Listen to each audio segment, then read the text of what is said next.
ಬೆಂಗಳೂರಿನ ವಿಧಾನಸೌಧದ ಮುಂಭಾಗದಲ್ಲಿ ಚಳ್ಳಕೆರೆ ಮೂಲದ ಯುವಕನೊಬ್ಬ ಬೈಕ್ಗೆ ಬೆಂಕಿ ಹಚ್ಚಿ ಸುಟ್ಟು ಹಾಕಿದ್ದ ಬೆನ್ನಲ್ಲೇ ಆಗಸ್ಟ್ 15 ಮಧ್ಯಾಹ್ನ 1 ಗಂಟೆಗೆ ಆತನ ನಿವಾಸದಲ್ಲಿ ಪತ್ರವೊಂದು ಪತ್ತೆಯಾಗಿದೆ.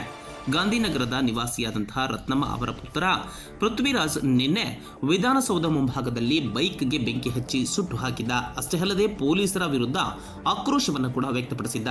ಇದೀಗ ಆತನ ಮನೆಯಲ್ಲಿ ಬರೆದಿಟ್ಟ ಪತ್ರವೊಂದು ಲಭ್ಯವಾಗಿದ್ದು, ನನ್ನ ತಾಯಿಯೇ ನನ್ನ ಪ್ರಪಂಚ, ನನ್ನ ಪ್ರಪಂಚಕ್ಕೆ ಅನ್ಯಾಯವಾಗಿದೆ, ನನ್ನ ಪ್ರಪಂಚಕ್ಕೆ ಅನ್ಯಾಯ ಆದರೆ ನಾನು ಏನು ಮಾಡುತ್ತೇನೆ ಎಂಬುದಕ್ಕೆ ಇದು ಚಿಕ್ಕ ಉದಾಹರಣೆ ಎಂದು ಪತ್ರದಲ್ಲಿ ಉಲ್ಲೇಖಿಸಿದ್ದಾನೆ.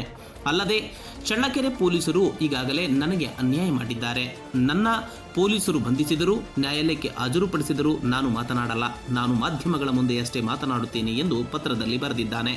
ನನ್ನ ತಾಯಿಗೆ ನ್ಯಾಯ ಕೊಡಿಸಲು ರಕ್ತದ ಕೋಡಿಯನ್ನು ಬೇಕಾದರೂ ಹರಿಸುತ್ತೇನೆ ಎಂದು ಈಗಾಗಲೇ ಪತ್ರದಲ್ಲಿ ಉಲ್ಲೇಖಿಸಿದ್ದು, ಇದೀಗ ಪತ್ರ ವೈರಲ್ ಆಗಿದೆ.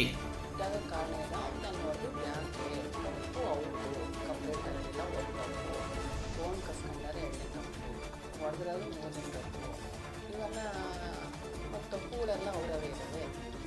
ಸಿಕ್ಕು ಅದುವರೆಗೂ ನಾವು ನ್ಯಾಯ ಏನು ಮಾಡೋದು, ಅದು ಕಂಪ್ಲೇಂಟ್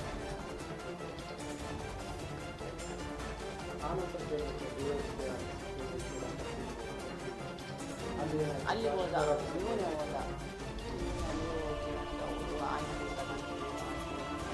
ಎಲ್ಲ ಹೇಳಿಕೆ ಕೊಟ್ಟ, ಎಲ್ಲ ಬರ್ಕೊಂಡು ಅಂಜಲಿ ಕಳಿಸ್ತೀವಿ ಮಾತಾಡ್ತಿದ್ದೀವಿ ಆಯಿತು ಅಂತ ಅವ್ರು ಹೇಳಿದರು. ಮೊನ್ನೆ ಹೋದಾಗ ಮೈಸೂರಿಗೆ ಹೋಗಿದ್ದಾರೆ ಅಂದರು 4 ದಿವಸ. ಮೊನ್ನೆ ರಾತ್ರಿ ಹೋದ್ವಿ. ಅವಾಗ ಹೋದಾಗ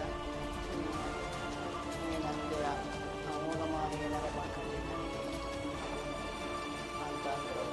ಅದು ಹೋಗಿ ಏನಾರ ಮಾಡ್ಕೊಂಡು ಹೋಗೋ ಅಂದರು. ಅದಕ್ಕೆ ಈಗ ತಹಶೀಲ್ದಾರ್ ಹತ್ರ ಹೋಗ್ತಿರಲ್ಲ, ತಹಶೀಲ್ದಾರ್ ಹತ್ರ ನನಗೆ ತಹಸೀಲ್ದಾರ್ ಹತ್ರ ಆಗಿರೋದು ಅದಕ್ಕೆ ಸೈನ್ ಮಾಡ್ತಿರಲ್ಲ, ಬೆಳಿಗ್ಗೆ ಹೋಗಿ ಸೈನ್ ಮಾಡಿದ್ದೆ ಅಷ್ಟೇ. ಅದೇನಂತ ಬೆಳಿಗ್ಗೆ ಹೋಗಿ ಸೈನ್ ಈಗ ಇವತ್ತು ಬೆಳಿಗ್ಗೆ ಎದ್ದು ಹೋಗ್ತೀನಿ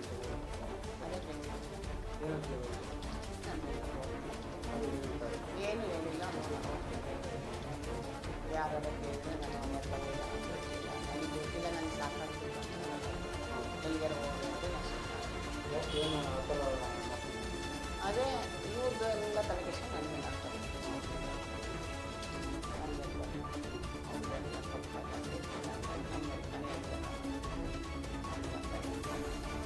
ಈಗ ಬೆಂಗಳೂರಲ್ಲಿ ಪೊಲೀಸವರು ಫೋನ್ ಮಾಡಿದ್ರು. ಅವರು ಏನು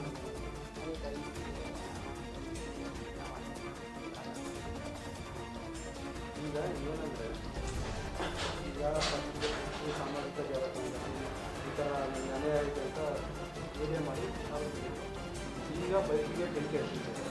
ಯಾಕಂದ್ರೆ ಒಂದು ಕಡೆ ಹೇಳ್ದಂಗೆ ಮಾಡ್ತಿದ್ದಾನ ಅಂತ ಅನಿಸ್ತಿಲ್ಲ. ನಾನು ಮುಂಚೆ ಏನು ನಾನು ಅಲ್ಲಿ ಓಡಿ ಬಿಡ್ಬೋದಂದಾಗ ಏನವಲ್ಲ ಸಮಸ್ಯೆ ಅಂತ ಹೇಳಿಲ್ಲ. ಈಗ ಅದೇ ಥರ ಸಮಸ್ಯೆ ಮಾಡ್ತಿದ್ದಾನ ಅಂತ ಅನಿಸ್ತಿಲ್ವ? ಏನು ಗೊತ್ತಿಲ್ಲ ನನಗೆ. ಈಗ ಬೆಂಕಿ ಹಚ್ಚಿದಾರಲ್ಲ, ಅದಕ್ಕೆ ನೀವೇನು ಹೇಳ್ತೀರಾ?